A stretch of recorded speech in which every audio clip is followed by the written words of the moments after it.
Hello കൂട്ടുകാരെ, അപ്പോൾ രാവിലത്തെ ചെറിയൊരു വീഡിയോ കേട്ടോ. അപ്പോൾ ഡേ മൈ ലൈഫ് ഒന്നുമല്ല, രാവിലത്തെ ചെറിയ കുറച്ച് വിശേഷങ്ങൾ മാത്രമേ ഉള്ളൂ. അപ്പോൾ രാവിലെ കുഞ്ഞാപ്പിയെ സ്കൂളിലൊക്കെ വിട്ടിട്ട് പിന്നെ ഇഡലിയല്ല, സോറി, ദോശയും അതുകൊണ്ട് തന്നെ സാമ്പാറും ചമ്മന്തിയായിരുന്നു. അപ്പോൾ അത് തന്നെ ഞാൻ കഴിച്ചിട്ടുണ്ടായിരുന്നു. അപ്പോൾ കഴിച്ച ഉടനെ തന്നെയാണ് അമ്മ ചോറ് എടുക്കുന്നത് കണ്ടത്.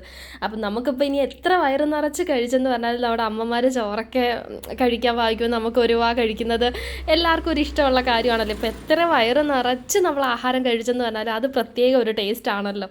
അങ്ങനെ പിന്നെ ഞാൻ അമ്മയുടെ അടുത്ത് എന്നിട്ട് പറയുവാണ് എനിക്ക് ചോറ് വാരി തരാൻ. അങ്ങനെ ഒരു വട്ടം അമ്മ വാരി തന്ന്, രണ്ടാമത്തെ വട്ടം പിന്നെ ചോദിച്ചപ്പോൾ അമ്മ അന്നേരം എൻ്റെ അടുത്ത് പറയുക, നീ ഇപ്പം കഴിച്ചതല്ലേ എന്ന് പറയുവാണ്. അപ്പോൾ അതിനാണ് ഞാനും അമ്മയും ചിരിച്ചത് തന്നെ. അപ്പോൾ അത് കഴിഞ്ഞ പുറകിന് തന്നെ കൊഞ്ച് കിട്ടിയിട്ടുണ്ടായിരുന്നു. അപ്പോൾ ഇപ്പം മീനൊക്കെ എന്തോ വിലയാണ്. ഒന്നാമത്തെ കാര്യം മീൻ വിലയും, രണ്ടാമത് മീൻ ഇപ്പോൾ കിട്ടാനും ഇല്ല. അങ്ങനെ പിന്നെ നമുക്ക് കൊഞ്ചായിരുന്നു കിട്ടിയത്. അങ്ങനെ പിന്നെ ഞാൻ അമ്മയോട് പറഞ്ഞു അതൊക്കെ ഞാൻ വെട്ടി ക്ലീൻ ചെയ്ത് തരാമെന്ന് പറഞ്ഞിട്ടുണ്ടായിരുന്നു. അങ്ങനെ പിന്നെ അത് വെട്ടലായിരുന്നു. ഇത് ഭയങ്കര ടാസ്ക് ഉള്ളൊരു കാര്യമാണല്ലോ. ഇതിൻ്റെ അകത്തൊരു ചെറിയ നാരൊക്കെ ഉണ്ടല്ലോ. അപ്പോൾ അതെല്ലാം നമ്മൾ എടുക്കുന്നത് തന്നെ ഭയങ്കര പാടാണ്. അങ്ങനെ ഒരു വിധത്തിൽ അവിടെ തന്നെയും പിന്നെ അവിടെ ഇരുന്നിരുന്ന് ഒരു വിധത്തിൽ അതെല്ലാം ഞാൻ ക്ലീൻ ചെയ്തെല്ലാം അമ്മയ്ക്ക് കൊടുത്തിട്ടുണ്ടായിരുന്നു കേട്ടോ. അപ്പോൾ കൊഞ്ച് കണ്ടപ്പോൾ ഒത്തിരി ഉണ്ടായിരുന്നു. അത് പൊളിച്ചെല്ലാം വന്നപ്പോൾ കുറച്ച് മാത്രമേ ഉള്ളായിരുന്നു.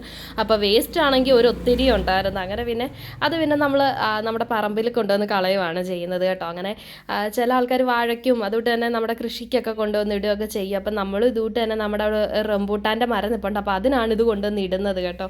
അങ്ങനെ പിന്നെ അതെല്ലാം കൊണ്ടുവന്ന് ഇട്ടിട്ട് വന്ന പുറമെ തന്നെ ഞാൻ പിന്നെ ചായ കുടിക്കുകയാണ്. അപ്പം എന്തോ ഒരു പൊതി അവിടെ ഇരിക്കുന്നുണ്ട്, എന്താണ് സാധനം എന്നുള്ളത് ഞാൻ നോക്കിയത്. അപ്പം ഞാൻ മീനല്ല കൊഞ്ച് വെട്ടിയിട്ട് വന്ന ഉടനെ തന്നെ അമ്മ പിന്നെ അതിന് കറിക്കൊക്കെ ഉള്ളതെല്ലാം റെഡിയാക്കി. അപ്പം ഉപ്പും മഞ്ഞളും ഒക്കെ ഇട്ട് അമ്മ വേവിക്കാനായിട്ട് അത് വെച്ചേക്കണം. അപ്പം നോക്കിയപ്പോൾ നല്ല വെയിൽ. അപ്പോൾ ഇന്നലെ ഫുള്ള് മഴയായിരുന്നു. അപ്പോൾ ഇന്ന് നല്ല വെയിൽ കണ്ടപ്പോൾ ഒരു കൊട്ടയോളം തുണി ഉണ്ടായിരുന്നു. അപ്പോൾ അത് മൊത്തം നമ്മൾ പെറുകിക്കൊണ്ട് വന്ന് അയൽ ഫുള്ള് വിരിച്ചിടുകയാണ് കേട്ടോ. അപ്പോൾ ഇന്നൊരു ദിവസമെങ്കിലും ദൈവമേ വെയിൽ വരണേ എന്നാണ് പറയുന്നത്. അപ്പോൾ കുഞ്ഞാപ്പിയുടെ യൂണിഫോമും ഞങ്ങളുടെ എല്ലാവരുടെയും ഒത്തിരി ഡ്രസ്സ് ഉണ്ടായിരുന്നു. അങ്ങനെ ഞാനത് വിരിച്ചിട്ട് വന്ന സമയത്തേന് നമ്മുടെ വീട്ടിലെ കൊഞ്ച് റോസ്റ്റ് അമ്മ റെഡി ആക്കിയിട്ടുണ്ടായിരുന്നു. അപ്പോൾ അത്രയും മാത്രമേ ഉള്ളൂ. Tata, bye bye.